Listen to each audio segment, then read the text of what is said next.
Welcome back to the Brighton Chamber Podcast. I'm your host, Cameron Harris, and today I'm joined by someone who was on the show in 2022, Michelle Cousineau from Engrave It All USA. So welcome back to the studio. Thank you. It's nice to be here. Yeah, so give us a little update on how Engrave It All USA is going. It is going very well, actually. I literally have not done any advertising in the last year because I'm doing fine without it. I do post once in a while on Facebook or whatnot, but not that big. But yeah, things are really moving. I'm outgrowing my space quickly. I've gained a machine, so I have 3 lasers now. Nice. And my ultimate goal is probably within 2 years to have a storefront and have more people working for me, and I can kind of back off a little bit from the daily grind. Yeah. So you were mentioning earlier how you're kind of involved with veterans and hence the colors of your brand. Can you share a little bit more about that? Yes. So I am not motivated by financial rewards. Obviously, I do this to make a little bit of money, but my biggest thing is just the emotional reward that I get from this work. And so, again, like you mentioned, my logo, I chose these colors because I wanted to inspire people that I'm patriotic. So I have engulfed myself with various veteran programs, one of which is Victory Gym in Wyandotte, and it's a nonprofit gym that gives free memberships to veterans and first responders. And so I've partnered with them and do fundraisers with them to make money for the gym. Awesome. And you were saying something about a lemonade stand earlier. Yes. Okay. I met this young man who has started a lemonade stand. It's called Henry's Lemonade Stand. His goal is to raise money to give back for emotional support dogs for veterans. And so I recently partnered with him, and we raised almost $10,000 in one day to give back to the veterans and finding emotional support dogs for the veterans. And this young boy, he's 9, and to date, within the 2 years, he's raised over $36,000 for veterans. That's crazy. It That's is. awesome. It is, yes. So are there any upcoming events that people should keep an eye out for? Yes, there is a golf event coming up, and I don't remember the date. I gave you the flyer. But it's a golf event that is going to be raising money, again, for the Victory Gym that I'm going to be helping, making items and gifting, for those prizes.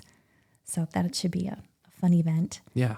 And then July 19th, I am helping the Brighton Historical Society. They're hosting an event across the street of the Chamber to remember the old hospital. So we're going to have on-site engraving. There's going to be a lot of folks there that, have stories to share, that there's one gentleman that was born there. And so it's going to be a fun event. So July 19th, people should definitely come. Definitely. Mm-hmm. So real quick, you might have shared this last time you were on, but I wasn't here around then. Sure. So what made you get into engraving? COVID. Really? Yes. So my last nursing, I was a nurse for all of my career. And my last nursing role is I traveled the country training physicians on a certain therapy for Parkinson's. So I basically lived in an airplane. Well, COVID came around, and I could be one of 5 people on the flight, or, there's 10 people in the whole airport, very eerie. But nobody was really talking to each other. And, because things were closed down, I was thinking, I can only read so many books before I, need to do something else. So I started making my own T-shirts. So when I would fly, my T-shirts would be a little controversial to get people to talk to me. Well, I ended up selling a ton of T-shirts during COVID. And so once COVID stopped, I was exhausted from the nursing field with all the BS that you had to go through just to do your job. And so my husband and I were racking our brains like, what can I do that would fulfill, that part of me that likes to help people. So I turned my little Cricut into lasers, if you will. So in my mind, I just bought a bigger Cricut. Mm-hmm. So I bought, I had 2 laser engravers that I started with. And then I recently acquired a 3rd one. So it just kind of evolved from there. And it was June 17th, 3 years ago, that I completely retired from the nursing, profession and did this full time. And it's been great. Awesome. That's awesome that it's grown that much. Yes. So, obviously my main gig is engraving, but then I also started doing apparel and hats and whatnot. So yeah, I'm busy. Yeah, it sounds like it. So what are some of like the most popular things that people generally will order? I would have to say tumblers, because I think a lot of people equate engraving with either tumblers or jewelry, and I really don't do jewelry. There's a few metals that my CO2 lasers will not penetrate, so I can't really do those kinds of items. There's a couple of brasses and things like that, but for the most part, I can engrave anything. But I would say tumblers are a big thing, signs. I try to encourage people to really get personal with their items. So I do a lot of things with QR codes, which we had talked about. For example, my father passed away a year ago in June, and I was fortunate enough to have his voice saved on my phone from a recording. So I put his voice on a QR code, and then I engraved that on keychains on one side and his face on the other. And I gave that to my family members. And it was awesome. Yeah. Those kinds of gifts to me is what my work is about, is to really save memories and make people feel something. Yeah. But you don't really think about it until afterwards, like how much some little keychain like that can mean. Exactly. Right. Just to remind you of that person. Yes. Right. So whether it's a tumbler or a sign, wood, glass, slate, any kind of medium that I work on, I'm always trying to encourage folks to get more personal. In addition to the QR codes, on the back of things that people gift to others, I ask them, do you want to do like a handwritten note? So they can literally write their little note on a plain piece of paper, text it to me, and then I can engrave their handwriting on whatever item that they want. So just trying to get more personal. That's one of the things I think that kind of sets me apart from a lot of other businesses, is that I'm not really looking for like the big bulk items. Not that I'll turn that away, because that is good business, but I do like doing the one things. Like for example, if you came to me and you wanted me to engrave, a picture on a piece of glass, that's my passion right there. I really like doing that. And so like the customer service for me is key. I know a lot of my counterparts across the country, say for example, they want you to engrave a Yeti. They bring you the Yeti cup, and then for some reason the laser messed up and the Yeti is ruined. A lot of my counterparts don't cover that. They're like, sorry, it happens. I don't work that way. I will replace the Yeti. I will I will do the engraving. You're not going to be out anything when you work with me. I totally back all of my work. Everything gets wrapped before it leaves the shop with a custom engraved tag at no extra cost. So again, it's just those personal touches that make the difference, at least to me. See, that was going to be one of my next questions was I saw that your website says that you laser anything, if you, what is it? Like you can stream it, we can laser it. Correct. And I was wondering like, how would people get you their own stuff, or if it was just like bulk items that you buy and you engrave those things. But you just said if somebody gave you, their own Yeti, you can do that too. Right. So if you came to my shop, you would see I have a very large amount of inventory. But I also have no problem if somebody wants to bring me their own items.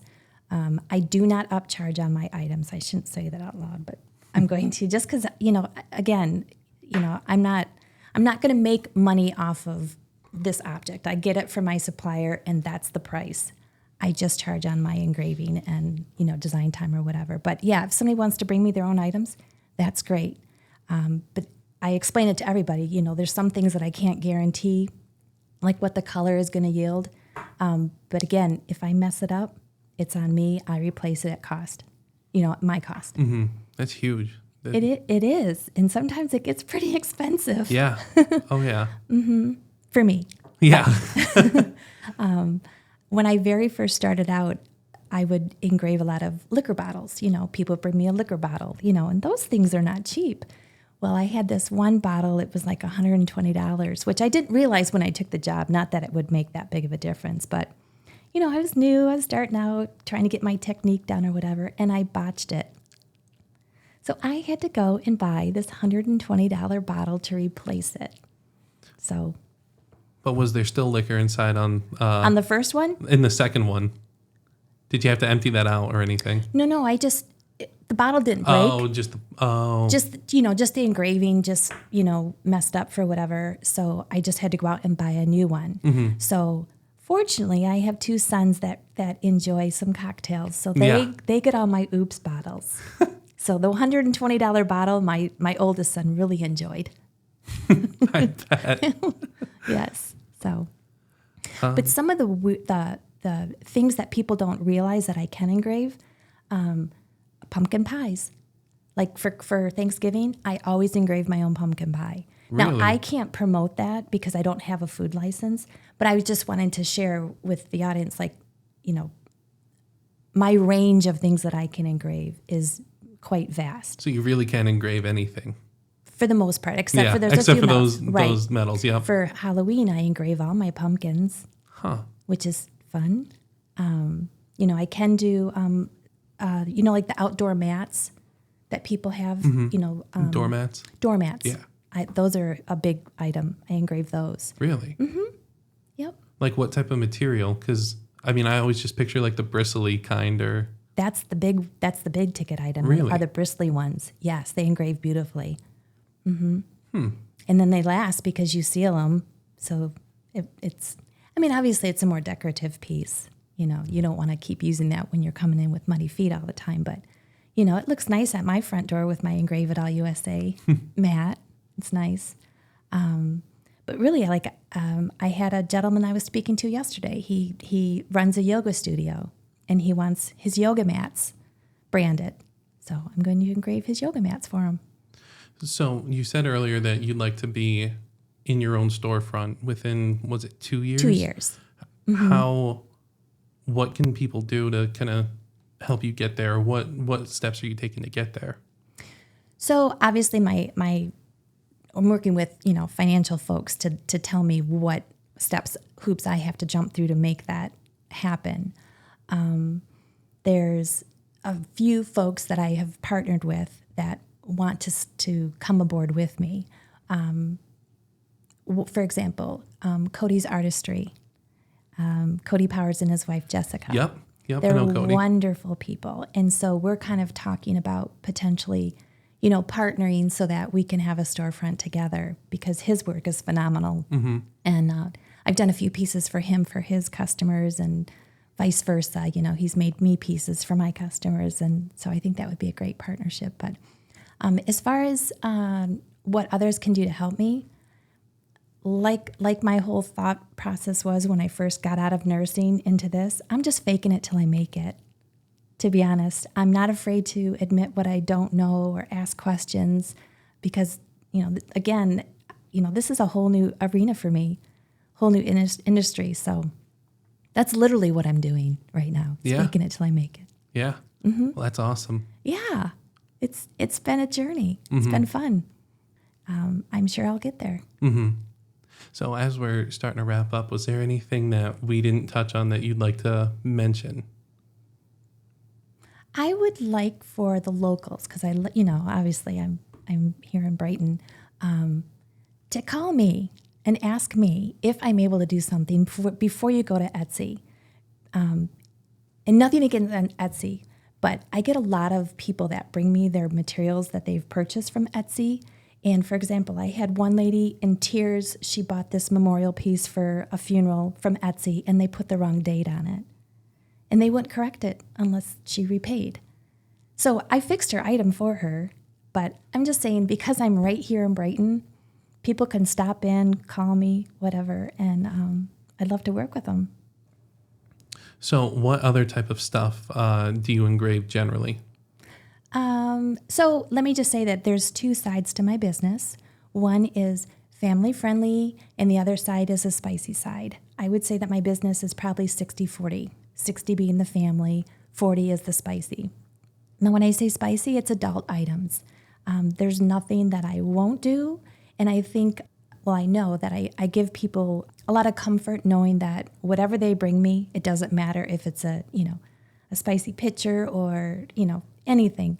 It goes into the vault. And I think because of my past nursing experience, I'm huge on HIPAA, so I kind of apply that to my current business.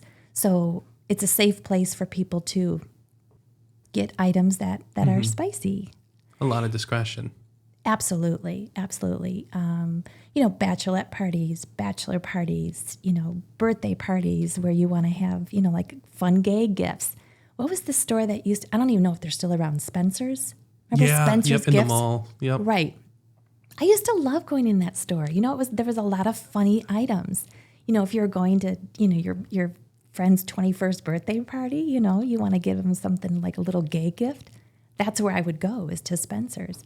But now I make those things, and I feel like I make them better because they're personalized. They have people's names on them or their faces or whatnot. So my spicy side is really fun. It is. But I would say, again, 60% is the family friendly, but it gives people a lot of fun options. Definitely. So if anyone wanted more information, where should they go? They can go to my website, which I'll be honest, it needs a lot of love these days, but at least you have my contact information. I do have a Facebook page, engraveitusa.com. Call me. That's the easiest thing. If they just call me and tell me what they want, nothing leaves my shop unless the person is 100% satisfied with the design. So the best way is just to call me. For sure.